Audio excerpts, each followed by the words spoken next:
ఇంకొక పక్కన ఇప్పుడు వీళ్ళు చేసే పని చూస్తూ ఉంటే వీళ్ళ దగ్గరుండే డబ్బుల్ని AP Genco investment and PNG trust and PF trust funds APSBCL bonds కొనుగొన్నారు.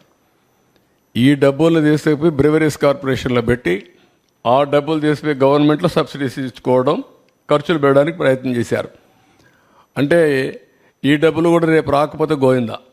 అంటే కడాన ఎంప్లాయీస్ యొక్క ప్రావిడెంట్ ఫండ్ నుంచి ఇచ్చే డబ్బులను కూడా వీళ్ళు కొట్టేయాలని ప్రయత్నం చేశారు, డైవర్షన్ చేసేసారు. అంటే ఏమనాలి వీళ్ళందరినీ, అంటే ఎంత నీచంగా ఎక్కడ డబ్బులు దొరికితే అక్కడ కన్నుబడి ఆ డబ్బులు తీసుకుపోయి ఖర్చు పెట్టేసేయడం. ఏపీ ట్రాన్స్కో 379 కోట్లు ఇన్వెస్ట్ చేసింది దాంట్లో. అంటే మొత్తం 2513 కోట్లు ఇన్వెస్ట్ చేశారు. బాండ్స్కి కూపన్ ఇచ్చారు 8.5%. గవర్నమెంట్ గ్యారంటీ దానికి. మళ్ళీ వీళ్ళు చేసే తప్పుడు పనులకి గవర్నమెంట్ గ్యారంటీ. వీటికన్నిటికి గ్యారంటీ ఇచ్చి అసలు డబ్బులు తెచ్చుకోవాలంటే గ్యారంటీ లేదు. ఒక విషియస్ సర్కిల్ని క్రియేట్ చేసి ఒక విచిత్రమైన పరిస్థితుల్లో పరిపాలన చేశారు.